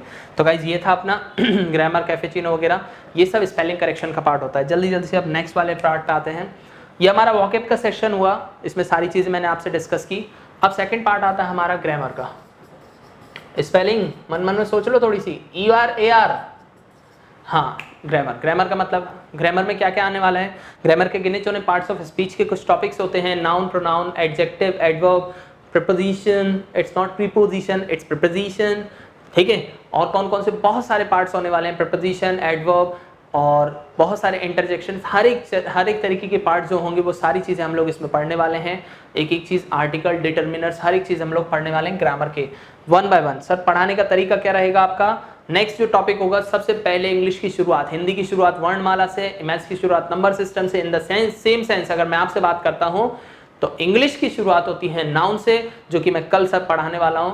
आज अगर कई लोगों को लगता है कि सर थोड़ा सा इन द सेंस कैसे जल्दी लग रहा है या कुछ भी ऐसी चीज लग रही कि हाँ सर आउट ऑफ कंट्रोल हो रही है, क्योंकि इंग्लिश थोड़ा सा हर किसी के, कई लोग ऐसे होते हैं जिनका बेसिक्स बहुत नॉर्मल होता है, आसानी से नहीं झेलती उन पे इंग्लिश। तो उनके लिए मैं आपसे बता रहा हूँ, कल की क्लास अगर शुरुआत से लेंगे, एक एक चीज़ बेसिक से लेंगे, लाइफ में कभी दिक्कत नहीं आने दूंगा इंग्लिश के पॉइंट ऑफ व्यू से। कल मैं बहुत सारी शॉर्ट ट्रिक्स लेके आ रहा हूँ, वो ग्रामर के पॉइंट ऑफ व्यू से भी और मीनिंग के पॉइंट ऑफ व्यू से भी। और कल जो PDF मैं आपको देने वाला हूँ, गारंटी बहुत सारे क्वेश्चंस आपको अपकमिंग एग्जाम में मिलने वाले हैं, क्योंकि वो प्रीवियस एग्जाम्स पे ही इंस्पायर्ड है। ग्रामर में सारे टॉपिक्स होंगे। सर टॉपिक सब पढ़ाते हैं, इंग्लिश सब पढ़ाते हैं, आप सिलेक्शन कैसे दिलवाओगे ये बताओ, सब छोड़ो, ठीक है। सीधी बात, सिलेक्शन देखो, पढ़ते सब हैं, पढ़ाते सब हैं, लेकिन सिलेक्शन कई, I respect all the teachers, सब बढ़िया पढ़ाते हैं, शानदार है, ठीक है। लेकिन सिलेक्शन का क्राइटेरिया कुछ ही टीचर्स से जुड़ा होता है, उसका रीजन एक ही होता है, that is called dedication, best material, compact notes, और सबकी सबसे मेन चीज होती है that is called updation. Updated notes चाहिए आपको। अपडेटेड नोट्स कौन से, जो रिसेंट एग्जाम में आया, कल जो न्यूज़पेपर, आज सुबह जो न्यूज़पेपर आया दिन में आपके पास होना चाहिए, that is called real updation of English. वही एडिटोरियल में मैं आपको प्रोवाइड कराने वाला हूं। आज अगर न्यूज़पेपर प्रोवाइड कराया गया है या न्यूज़पेपर आया है, दिन में आपको क्या मिलेगा, उसका पूरा पूरा एडिटोरियल, उसमें आने वाले सारे वर्ड्स, उसका एक एक चीज, हर एक पोर्शन, हम न्यूज़पेपर को कैसे पढ़ना है, क्या पढ़ना है, वो सारी चीजें हम लोग डिस्कस करने वाले हैं एडिटोरियल की क्लास में। जल्दी ही वो क्लास होने वाली है आप लोगों के लिए, मैं लेकर आ रहा हूं और बहुत शानदार तरीके से लेकर आ रहा हूं। ग्रामर में अगर बात करते हैं तो ग्रामर के सारे टॉपिक्स हम लोग, जैसे कल नाउन का टॉपिक चला, टॉपिक चलने के बाद जैसे ही 1 घंटे तक बेसिक्स पढ़ाया, तो बेसिक के बेसिस जितना भी मैंने पढ़ाया उसके बेसिस पे एक पीडीएफ आपको उसी एप्लीकेशन पे मिलेगी। उस पीडीएफ में नंबर ऑफ क्वेश्चंस दिए हैं, उन्हीं क्वेश्चंस को यहाँ पर साइड में लिखा हुआ होगा। साथ के साथ जैसे ही 1 घंटा हुआ, 15 मिनट लास्ट के हम लोग क्या करने वाले हैं, उसी को डिस्कस करने वाले हैं। तो गाइज ये था हमारा ग्रामर का पोर्शन, जो हम एक एक चीज करने वाले हैं, बहुत शानदार से करने वाले हैं और सीधी बात एग्जाम्स के अकॉर्डिंग करने वाले हैं। ग्रामर के बाद आता है हमारा सेकंड ऑप्शन, कॉम्प्रीहेंशंस। हाँ, ग्रामर के बाद अगर हम बात करते हैं, कॉम्प्रीहेंशन का पार्ट आता है। सर कॉम्प्रीहेंशन से मतलब क्या होता है? कॉम्प्रीहेंशन मतलब हो गया, पैसेजेस पढ़ते हैं कई लोग, कॉम्प्रीहेंशन का मतलब केवल ही समझते हैं पैसेज। कॉम्प्रीहेंशन का मतलब होता है कि आप किसी चीज को कितने अच्छे से समझ पा रहे हैं, कितने शानदार तरीके से समझ पा रहे हैं, उसको हम इंग्लिश में बोलते हैं कॉम्प्रीहेंशन। अब कॉम्प्रीहेंशन में पहला जो पार्ट होता है that is called passage. Passage को पढ़ने का तरीका आज तक कई लोगों का गलत होता है। वो कैसे पढ़ते हैं पैसेज को? वो पढ़ेंगे, पहले पूरा पैसेज पढ़ा, फिर उसके क्वेश्चन पढ़े। अब इतना आधे पेज का, पौन पेज का जब पूरा पैसेज था, जब आपने पढ़ा तो पढ़ने के बाद आपने देखा यार इसका क्वेश्चन, जब पढ़ा यार इसका क्वेश्चन तो शायद तीसरे पैराग्राफ में था, शायद दूसरे में, फिर आप उसको ढूंढने जाते हैं, एक एक चीज करते हैं। तो पहले तो पैसेज पढ़ने में ही आपने 4 से 5 मिनट, 6 मिनट लगा दिए, प्लस हर एक क्वेश्चन को पढ़ने में और ढूंढने में आप 2 मिनट लगा रहे हो, और 5 क्वेश्चन हुए तो 10 मिनट प्लस 4 में एक पैसेज में आप 10 से 15 मिनट खराब कर देते हैं। कहाँ 10 से 15 मिनट यार, पैसेज की जब मैं क्लास देने वाला हूँ, ऐसा एक ब्रह्मास्त्र देने वाला हूँ कि गारंटी मेरी पैसेज इतने कम समय में हो जाएगा जो आज तक आपने नहीं देखा होगा। लेकिन आज से पहले तो आप ट्रिक चेंज करो। आज के बाद जब भी पैसेज सॉल्व करेंगे तो पैसेज को कैसे पढ़ेंगे हम लोग? पैसेज के पहले क्वेश्चंस को डिस्कस करें। पहले क्वेश्चंस, अगर 5 क्वेश्चंस भी हैं तो 3 हमारे माइंड में रहते हैं कि इस तरीके से ऐसे ऐसे चीज़ पूछी गई है। प्लस हमें पैसेज का आइडिया लग जाता है कि पैसेज है कैसे। पैसेज होते हैं फिलॉसफी से रिलेटेड भी होते हैं, डेस्क्रिप्टिव भी होते हैं। फिलॉसफी मतलब क्या होगा? छोटा पैसेज होगा, थोड़ा टफ होगा। डेस्क्रिप्टिव कैसा होगा? कोई घटना पर आधारित होगा, लेंदी होगा लेकिन सिंपल होगा। ऐसे अलग अलग तरीके के फॉर्मेट होते हैं, वो सारे फॉर्मेट में डिस्कस करूंगा आगे की क्लासेस में, वो सारे। आज हम लोग केवल जनरल डिस्कशन और नॉर्मल सी बात करने वाले हैं। तो पैसेज के क्या करना है? पहले क्वेश्चंस पढ़ने हैं, जिनमें से 5 या 6 क्वेश्चंस में हम लोगों को 3 से 4 क्वेश्चन याद रहेंगे। तो अब जैसे ही याद रहेंगे तो हमें मालूम है इस पैराग्राफ में ये चीज़ मिल रही है, हाल क्या उसको टिक करते जाएंगे। क्वेश्चन पैसेज का जो टाइम होल्ड लगा लगभग आधा हो जाएगा आपके लिए। और फिर पैसेज के बाद आता है सेकंड नंबर हमारा पैराजंबल्ड।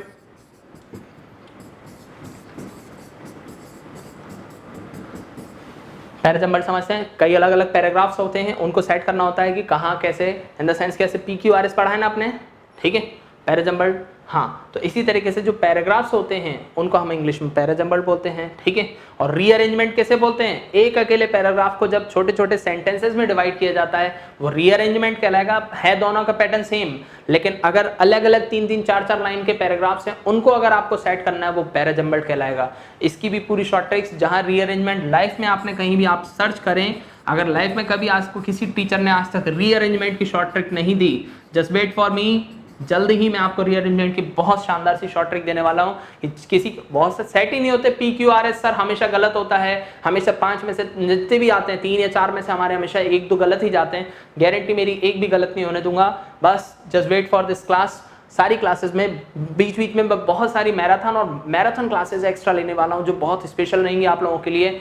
और नियरेस्ट एग्जाम्स को देखते एक एक क्लास 200-200, 300-300 क्वेश्चंस की भी होंगी आगे जाके मैराथन क्लासेस जाके, ठीक है। ये हमारा कॉम्प्रिहेंशन में पैसेज, पैराजंबल्ड, रीअरेंजमेंट हो गया, और भी बहुत सारी चीज़ें रहती हैं। चलिए तो गाइज ये हुआ हमारा पार्ट किसका? वॉकेब। वॉकेब हो गया, ग्रामर हो गया, कॉम्प्रिहेंशंस हो गया। सर वॉकेब को याद कैसे करना है? हाँ, तो लास्ट बस थोड़ी सी क्लास और हम रखते हैं 2-4 मिनट की, और फिर उसके बाद हम लोग क्या करने वाले हैं इस क्लास के बाद सारी चीज़ें थोड़ा सा डिस्कस कर लेते हैं कि हम लोग सर ज़्यादा से ज़्यादा चीज़ें लंबे समय तक कैसे याद रख सकें। कुछ नहीं करना, मैं आपको डिस्क्रिप्टिव मतलब केवल और केवल अपना पर्सपेक्टिव बता रहा हूँ कि मैं आपको कैसे क्या क्या नई नई चीज़ें सिखाने वाला हूँ। तो गाइस डेंजरस, डेंजरस का मतलब क्या होता है? बहुत खतरनाक। सिनोनिम विजुअल इफेक्ट होता है। अगर हम वही मोनोटोनस तरीके से किताबों से नॉर्मली पढ़ते जाएंगे, रटते जाएंगे, भूलते जाएंगे, स्लाइड्स बनी होंगी, शानदार तरीके से एक एक चीज याद होगी। डेंजरस, डेंजरस का मतलब होता है बहुत ज्यादा खतरनाक सा। हाई रिस्क सभी को मालूम है। प्रिकेरियस, प्रिकेरियस एनिमल्स होते हैं, ऐसे जानवर जो बहुत खतरनाक से होते हैं, उन्हें प्रिकेरियस कहा जाएगा। रिस्की सभी को मालूम है बहुत खतरनाक होता है। पेरिलस, पेरिलस का मतलब होता है बहुत खतरनाक, बहुत, जैसे मैंने आपसे कहा डेंजरस सी सिचुएशन है कोई भी चीज़। पेरिलस को याद कैसे करेंगे? जो आपने रास्ते देखे होंगे, कई बार जो पहाड़ों पर रास्ते होते हैं उनको पेरिलस वेज बोलते हैं। क्यों? वो खतरनाक से जो मोड़ होते हैं उनको पेरिलस वेज कहा जाता है। अनसेफ सभी को पता है। ट्रिकेरस, ट्रिकेरस का मतलब होता है जो धोखेबाजी भरा हो, खतरनाक सा हो, बेकार सा हो, उसको हम इंग्लिश में बोलते हैं ट्रिकेरस बोलते हैं। मीनेस होता है खतरा। मीनेस मीन्स क्या होता है? खतरा। लेकिन मीनेसिंग इसी से वर्ड बनता है, खतरा पैदा करने वाली कोई चीज, दैट इज कॉल्ड मीनेसिंग। एक्सपीरियंस कह सकते हो। थ्रेटनिंग, थ्रेट मतलब भी खतरा हो गया, थ्रेटनिंग, हाई रिस्क। ठीक है, ये सारे जितनी भी चीजें हैं। नेक्स्ट स्लाइड पे आते हैं। हाँ, ये था, इसी में जितने भी हैं। डेंजरस हो गया, अभी हम लोग जो जो डिस्कस कर चुके हैं। डेंजरस हो गया, फिर डेंजरस के बाद क्या नाम था? सारे के सारे प्रिकेरियस, एक एक, ये सारी की सारी पीपीटीज, ये सारी की सारी चीज़ें जो स्लाइड्स हैं वो आपको मैं प्रोवाइड कराने वाला हूँ अपनी पीडीएफ में, साथ के साथ अपने अपने अलग अलग चैनल पे। इन द सेंस कैसे दा भारत पे भी मिलेंगे आपको, प्लस इसके अलावा जो मेरे जो चैनल्स क्रिएट किए गए हैं उन सब चैनल्स पे आपको सारी की सारी चीज़ें मैं आपको प्रोवाइड कराने वाला हूँ। पेरिलस अभी पढ़ाया था। ट्रिकेरस, ट्रिकेरस वर्ड बनता है ट्रिकरी, ट्रिकरी मतलब होता है धोखेबाजी, और ट्रिकेरस मतलब धोखेबाज। ठीक है, ये हो गया ट्रिकेरस। मीनेसिंग अभी हमने पढ़ा था। अच्छा, अगर हम लोग ये पढ़ते हैं वन हु लव्स, ये सारे वन वर्ड्स, इनको याद करने में कैसे बहुत टाइम लगता होगा आप लोगों को, कई लोगों को लगता है और रट नहीं पाते। One who loves books bibliophile, one who eats books miss biblio, बहुत सारी चीज़ें हैं। जब हम इन वर्ड्स को याद करेंगे, रटेंगे, इस तरीके के 50 वन वर्ड्स भी रटेंगे, अभी तो याद हो जाएंगे लेकिन कुछ टाइम बाद हम भूल जाएंगे। तो क्यों ना इसको शॉर्ट ट्रिक से याद किया जाए। हाँ, शुरुआत। ठीक है, तो यहाँ पर अगर बात करते हैं नेक्स्ट, अब एक ही चीज ध्यान रखना, मैं आपको पहला रूट वर्ड बता रहा हूँ, कल मैं और रूट वर्ड्स बताने वाला हूँ, कल बहुत शानदार से वर्ड्स लेकर आने वाला हूँ। पहला वर्ड है बुक और नोवेल। आज तो मैं केवल इंट्रोडक्शन के मूड से आया था, केवल बातचीत करने आया था और कुछ नहीं। ठीक है, कल की क्लास में एक्चुअल क्लास होगी, जो चीज मैं पढ़ाने वाला हूँ। बुक और नोवेल, एक ही चीज रखना, जब भी बुक या नोवेल की बात आएगी तो एक वर्ड निकल के आएगा बिब्लियो। अगर आपको बहुत ज्यादा पसंद है तो एक वर्ड आता है फिल, बिब्लियोफिले, बिब्लियोफिल। बिब्लियोफिल मतलब होता है one who loves the books, एक ऐसा पर्सन जो किताबों को बहुत प्रेम करता है, बिब्लियोफाइल कहलाएगा। अगर यही चीज हमारी मिस लगता है, मिस वर्ड अगर बिब्लियो के आगे जोड़ दोगे तो मिस बिब्लियो का मतलब होता है किताबों से घृणा करने वाला, हमेशा नोवेल्स, किताबों से, इन सब से घृणा करने वाला, पढ़ाई से घृणा करने वाला, उनको हम बोलते हैं मिस बिब्लियो कहा जाता है। ठीक है, मैं रूट वर्ड्स बता रहा हूँ। बिब्लियो जहां जहां मिलेगा वो हमेशा किताबों के लिए आएगा, और इनके साथ फिल आ रहा है तो प्रेम या सद्भाव के लिए आएगा, मिस आएगा घृणा के लिए आएगा, और ये चीज अगर लिखने के सेंस में आएगा तो क्या हो जाएगा? बिब्लियोग्राफी। बिब्लियोग्राफी क्या होता है? किताबों के लेखन संबंधी। कई बार जो भी प्रोजेक्ट लिखे जाते हैं उसमें लास्ट में बिब्लियोग्राफी लिखा जाता है। यही जो लिखने वाला पर्सन होगा वो क्या कहलाएगा? बिब्लियोग्राफर कहलाएगा। बिब्लियोग्राफर कौन होता है? जो किताबें संबंधी चीजें लिखता है। सर और कौन सा होता है? जैसे मैंने कहा फिल्म में ये सब हो गया। ठीक है, बिब्लियोफाइल, मिस, ग्राफी, ग्राफर, ये सारे जितने भी हैं मैंने आपसे कहा क्या? हाँ, इसी में कई लोगों को किताबों से डर भी लगता होगा, होता होगा, कई लोग डरते होंगे, किताबें खोलती नींद आती, तो बिब्लियोफोबिया होता है। बिब्लियोफोबिया क्या हो गया? फोबिया मीन्स डर और बिब्लियो मतलब किताबें, तो किताबों से लगने वाला जो डर होगा वो हमारा क्या कहलाएगा? बिब्लियोफोबिया होगा। और लास्ट इज क्या नाम था? बिब्लियोमेनिया। कौन सा वर्ड आ गया? मेनिया। मेनिया का मतलब होता है धुन या सनक। क्या होता है? धुन या सनक, बिब्लियोमेनिया। अगर मैं आपसे बात करता हूँ बिब्लियोमेनिया मतलब किताबों की धुन। कुछ लोग होते हैं पागल होते हैं किताबों के पीछे, मतलब रात को जब तक सोने से पहले किसी इतनी मोटी नोवेल के 20-25 पेज नहीं खोल लें या याद नहीं कर लें, मतलब पढ़ नहीं लें, तब तक उनको नींद नहीं आती। ठीक है, ऐसे पर्सन्स बिब्लियोमेनियक कहलाते हैं। अगर पर्सन के लिए बात करेंगे तो मेनिया की जगह वर्ड आएगा मेनियक। कौन सा आएगा? मेनियक। ठीक है, तो गाइस ये थे सारे वर्ड्स हमारे। इस तरीके से शॉर्ट ट्रिक से याद करना है, और भी बहुत सारी शॉर्ट ट्रिक्स होंगी। ठीक है, और आज के और अपडेशन, सारी चीज़ें अपडेटेड मिलने वाली हैं आपको कल से। कल जो क्लास होगी, आज मैं क्लास को जल्दी ही खत्म करूंगा। ये सारे शॉर्ट ट्रिक्स होंगी, ये सब चीज़ें, ये केवल और केवल आपसे जनरल डिस्कशन था, आज केवल बातचीत थी। जिन लोगों का सिलेक्शन इंग्लिश की वजह से रुक रहा है, दिक्कत आ रही है, प्रॉब्लम्स आ रही हैं केवल और केवल इंग्लिश की वजह से या अदर भी सब्जेक्ट्स की वजह से, तो पूरे के पूरे सारे सब्जेक्ट्स बहुत ग्रांड लेवल पे बहुत अच्छे टीचर्स की टीम के साथ हम लोग लेकर आए हैं। केवल एक ही चीज़ चाहिए आपसे, that is called selection, nothing more than that. बस उसके लिए लग जाएं, मेहनत हम आपसे 4 गुना ज़्यादा करेंगे, प्लस आपको ऐसी ऐसी क्रिंज, ऐसी ऐसी शानदार चीज़ें देने वाले हैं जो कि आपके लिए बहुत बेनिफिशियल होने वाली हैं। और इंग्लिश में भी हमारा पैटर्न क्या रहेगा, 1 घंटे की क्लास, उसमें 1 घंटे की क्लास के बाद हम लोग 1 घंटे की क्लास होगी और 1 घंटे की क्लास के बाद हम लोग 15 मिनट हर क्लास के बाद डिस्कशन करने वाले हैं। वीकली मैं रखने वाला हूँ कुछ मैराथन क्लासेस। मैराथन क्लासेस में क्या होगा सर, मैराथन दौड़ाएंगे नहीं, मैराथन क्लासेस में क्या होने वाला है, मैराथन क्लासेस में ये होने वाला है आपके लिए कि मैराथन में हम लोग जो प्रीवियस एग्जाम्स के क्वेश्चंस हैं लगभग 200 150 जितने भी होंगे वो सारे सॉल्व कराए जाएंगे, प्लस कुछ न्यूज़पेपर एडिटोरियल भी रहेंगे सैटरडे संडे या जो भी रहेगा, न्यूज़पेपर एडिटोरियल की क्लास होगी। न्यूज़पेपर पढ़ना नहीं आता हम लोगों को, फैक्ट है। आप लोग सोचते हैं कि न्यूज़पेपर पढ़ लेना ही न्यूज़पेपर पढ़ना है, नहीं, उसमें पढ़ने लायक जो चीज़ है वो पढ़ने का मतलब होता है। और कैसे हम लोग न्यूज़पेपर को कम समय में पढ़ें, कई बार होता है हम जोश जोश में मंगा लेते हैं न्यूज़पेपर, लेकिन 1-1.5 घंटे तक पढ़ते रहते हैं और कुछ समझ में नहीं आता, फिर बंद करके 2 दिन बाद रख देते हैं। वो सारी चीज़ें कैसे इंटरेस्ट क्रिएट किया जाए, इंग्लिश के लिए अपना इंटरेस्ट कैसे क्रिएट किया जाए, वो सारा इंटरेस्ट मैं जगाने वाला हूँ अपनी इस क्लासेस के दौरान। अभी तो क्लासेस 8 जून से 18 जून फ्री डेमो है, सभी लोग लें। और जितने लोगों को इस ऐप के बारे में नहीं पता उन लोगों को इस लिंक की मतलब इस पूरी एप्लीकेशन की लिंक शेयर करें और ज़्यादा से लोगों में शेयर करें, लाइक करें, सब्सक्राइब करें। और ऐसी ही बहुत सारी स्लाइड्स, बहुत सारी चीज़ें मैं आपको देने वाला हूँ आगे की क्लास में, और भी हमारी टीम देने वाली है। ना भूलें आज 4 बजे से रीजनिंग क्लास है भाई, ठीक है। हाँ तो गाइस नमस्कार सभी लोग, तो आज की क्लास यहीं पे हम लोग ऑफ करते हैं और इसके बाद हम लोग मिलते हैं कल की क्लास में जिसमें हम लोग बिल्कुल